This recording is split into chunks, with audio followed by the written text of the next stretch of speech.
Welcome to Super Study with SP. Today we talk about calendar. Calendar is very useful topic for all competitive exam. So let's start. For आज हम last topic में हमने जो last video reasoning से related बनाई थी उसमें हमने कैलेंडर से रिलेटेड कुछ बेसिक रूल्स एंड फैक्ट्स देखे थे। आज हम कैलेंडर से रिलेटेड कुछ एग्जाम्पल्स को सॉल्व करेंगे और इन एग्जाम्पल्स से कैलेंडर को एक्सप्लेन करेंगे और इसे समझेंगे। हमारा फर्स्ट एग्जाम्पल है, if it is Friday on 10 March 2003 then which day would come on 25 June 2003। Question में कहा गया है कि अगर 10 मार्च 2003 को फ्राइडे शुक्रवार था तब 25 जून 2003 को कौन सा दिन होगा। यहाँ पर हम डिफरेंस देख लेते हैं। Difference from 10 March 2003 to 25 June 2003। हम यहाँ पर देखते हैं ये जो मार्च का मंथ है, मार्च का जो ये महीना है, यहाँ पर 10 मार्च है और मार्च में कितने दिन होते हैं 31। मार्च में 31 दिन होते हैं। 31 माइनस जब हम 10 करेंगे तब आ जाएगा 21। सबसे पहले हम मंथ के नेम लिख लेते हैं कि मार्च से लेकर जून तक कौन कौन से मंथ आ रहे हैं। तब हम लिख लेंगे मार्च प्लस अप्रैल प्लस मई प्लस जून। अब हम देखते हैं कि ये जो 10 मार्च है और मार्च का मंथ होता है 31 डेज़ का। 31 डेज़ माइनस जब हम 10 करेंगे तब आ जाएगा 21। उसके बाद अप्रैल का मंथ होता है 30 डेज़ का, यहाँ पर हम 30 लिख देंगे। मई में 31 दिन होते हैं इसलिए हम 31 लिखेंगे। और हमें निकालना कौन सा दिन है, 25 जून 2003 को कौन सा दिन था, इसलिए हम यहाँ पर जून के 25 डेज़ लिख देंगे। अब हम इनका टोटल कर देंगे, तब देखते हैं 30 और 30 हो गया 60, 60 और 20 80, 80 और 20 100 और 5 + 1 + 1 ये हो गया 7। तब ये टोटल आ गया 107। कीप इन माइंड, एक बात यहाँ पर ध्यान में रखने वाली है कि हम 10 मार्च और 25 जून की जो डेट हैं इनमें से हम केवल एक डेट को ही कंसीडर करेंगे। Only one date from 10 March and 25 June will be accounted. So for the convenience we consider 25 June. यहाँ पर दो डेट दी गई हैं, एक 10 मार्च एक 25 जून। इनमें से हम किसी एक डेट को ही कंसीडर करेंगे। हम यहाँ पर 25 जून मंथ को कंसीडर कर लेते हैं, यानी कि हम इन दो डेट दी गई हैं इनमें से हम एक तारीख को काउंट कर लेंगे।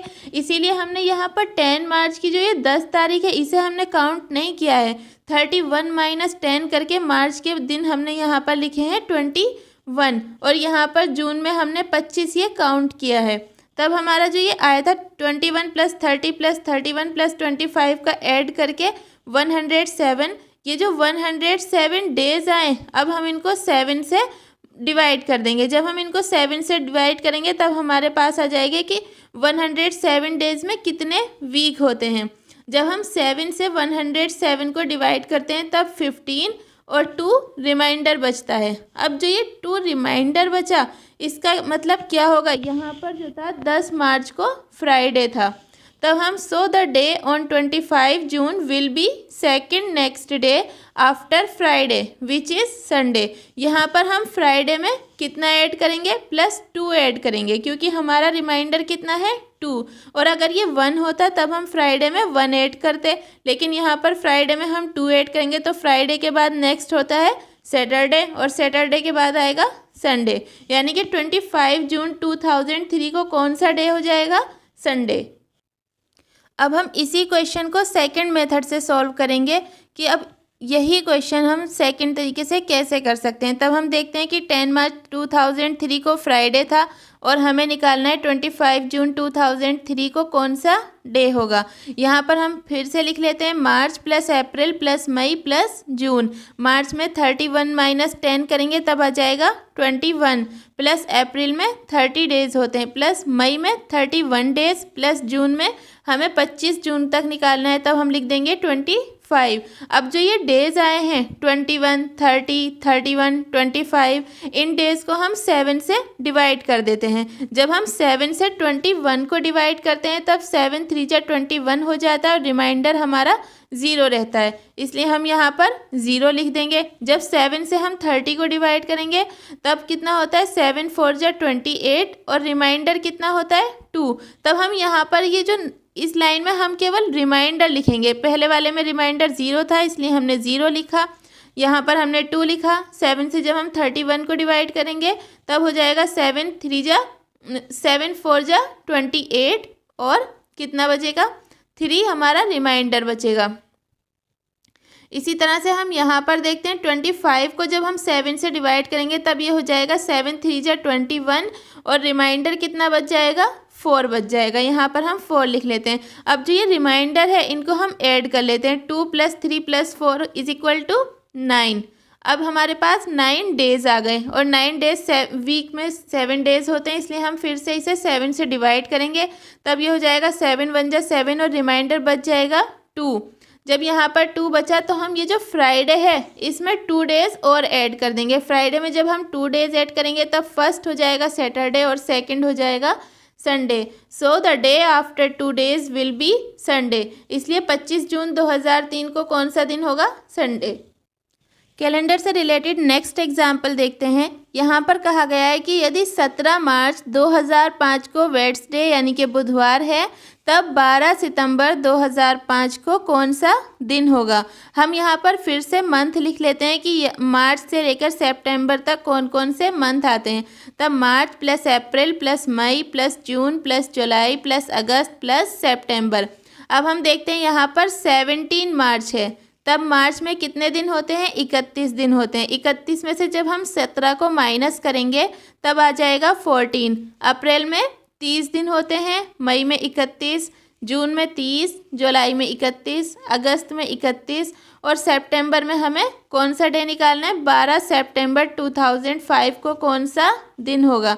इसलिए हम यहाँ पर 12 लिख देते हैं। अब हम ये जो नंबर आए ये जो डेज़ आए हैं इन सबको अलग अलग 7 से डिवाइड कर देंगे। जब हम 7 से 14 को डिवाइड करेंगे तब ये कम्प्लीटली डिवाइड हो जाएगा। 7 2 जा 14 इसलिए रिमाइंडर बिल्कुल नहीं बचेगा। तब यहाँ पर हम 0 लिख देंगे। हम यहाँ पर केवल वही नंबर्स लिखेंगे जो हमारा शेष बचेगा। जब हम 7 से इन नंबर्स को डिवाइड करेंगे, इन नंबर को भाग देंगे तब जो शेष बचेगा वही हम यहाँ पर लिखेंगे। जब हम 7 से 30 को डिवाइड करते हैं तब हो जाता है 7 4 जा 28 और रिमाइंडर बचता है हमारा 2। 31 को डिवाइड करेंगे 7 से तब रिमाइंडर बचेगा 3 और 30 को जब 7 से डिवाइड करेंगे तब रिमाइंडर बचेगा 2। 31 को डिवाइड करने पर फिर से 3, फिर से 31 को डिवाइड करने पर 3 आएगा और जब यहाँ है 12 तब 7 1 जा 7, 12 - 7 करेंगे तब ये 5 बचे यहाँ पर। अब हम इन सब को ऐड कर देंगे। जो ये रिमाइंडर आए 2 + 3 + 2 + 3 + 3 + 5 = हो जाएगा 18। अब हमारे पास 18 डेज़ आ गए। अब हम इन 18 जो दिन आए 18 जो दिन आए इनको हम फिर से 7 से डिवाइड कर देंगे। 18 को जब हम 7 से डिवाइड करेंगे तब आ जाएगा 7 2 जा 14 और रिमाइंडर यानी कि शेष बचेगा 4। यहाँ हमने देखा था कि 17 मार्च 2005 को बुधवार था इसलिए हम इस बुधवार से अगले 4 दिन को काउंट करेंगे। बुधवार के बाद नेक्स्ट होता है थर्सडे यानी बृहस्पतिवार, शुक्रवार, शनिवार और 4th डे होगा रविवार। वेडनेसडे के बाद Thursday, Friday, Saturday and Sunday. तब 12 सितंबर 2005 को संडे होगा। अब हम कैलेंडर से रिलेटेड नेक्स्ट एग्जाम्पल देखते हैं। नेक्स्ट एग्जाम्पल है अगर 12 अप्रैल 2002 को फ्राइडे है तब 12 अप्रैल 2003 को कौन सा डे होगा। यहाँ पर हम देखते हैं कि 12 अप्रैल 2002 से 12 अप्रैल 2003 तक पूरा एक साल हो जाता है और ये जो पूरा एक ईयर है ये एक नॉर्मल ईयर है। हमने कल लास्ट वीडियो में बात की थी जब हमने कैलेंडर से रिलेटेड, इससे पहली वीडियो जो पार्ट 1 है उसमें कैलेंडर से रिलेटेड बेसिक रूल्स के बारे में बात की थी। वहाँ से आप उसको देख लेना तब आपको वो रूल्स समझ में आ जाएंगे। तब यहाँ हम देखते हैं कि ये एक नॉर्मल ईयर हो जाता है और नॉर्मल ईयर कौन से होते हैं, वे ईयर जो 4 से कम्प्लीटली डिवाइड नहीं होते हैं नॉर्मल ईयर कहलाते हैं। तब हम देखते हैं 12 अप्रैल 2002 से 12 अप्रैल 2003 तक एक नॉर्मल ईयर हो गया क्योंकि यहाँ पर ना तो 2002 4 से डिवाइड हो रहा है ना ही 2003। तब इन्होंने कहा है कि 12 अप्रैल 2002 को फ्राइडे है, हम इसे लिख देंगे। तब इन्होंने पूछा कि 12 अप्रैल 2003 को कौन सा डे होगा। तब हमने देखा था कि जो नॉर्मल ईयर होता है उसका first day and last day same होता है। फर्स्ट डे क्या कहा गया है, फ्राइडे, और इस नॉर्मल ईयर का जो लास्ट डे होगा वो कौन सा होगा, 11 अप्रैल। तो 11 अप्रैल को क्या होगा, फ्राइडे होगा। और यहाँ पर इन्होंने पूछा किसके बारे में है, 12 अप्रैल के बारे में, इसलिए हम यहाँ पर फ्राइडे में एक दिन और ऐड कर देंगे, तब आ जाएगा सैटरडे।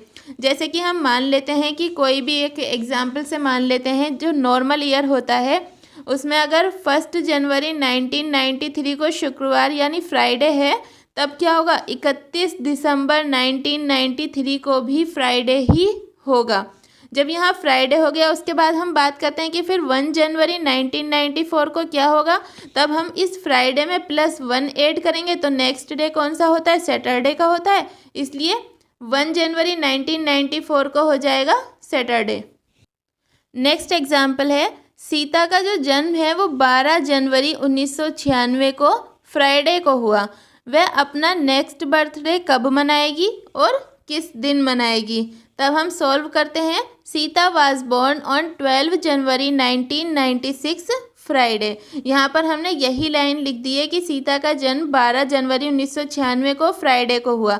अब हम देखते हैं कि ये जो 1996 है ये 4 से कम्प्लीटली डिवाइड हो रहा है, इसीलिए 1996 इज़ ए लीप ईयर।